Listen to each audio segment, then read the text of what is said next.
در قرآن کریم کسی زنا بکنه حکمش چی است؟ اگر مجرد باشه دوره زده میشه، اگر زندار باشه، شوهردار باشه سنگسار میشه.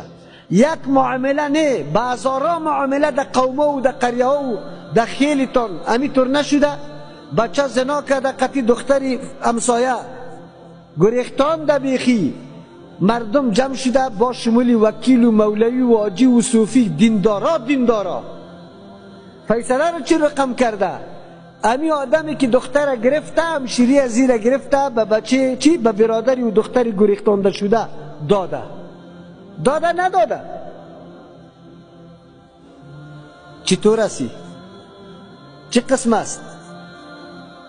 یک کسی که در مقابل حکم الله حکم ساخت و ای را مناسب دانست و حکم الله را نامناسب دانستی، چیست؟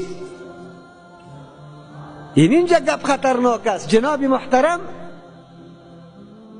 اینجا گپ خطرناک است. و ملاسه بیجاب قبول امو دخترام میکنه. جنایت کرده بچه، لذتای زنا را میبره بچه، لیکن در آتش بسوزه همشیره. و ای را به نام چی یاد میکنن؟ بد. چی یاد میکنن؟ بد. اینطورام نه، یک دخترم نمیده، چند تا؟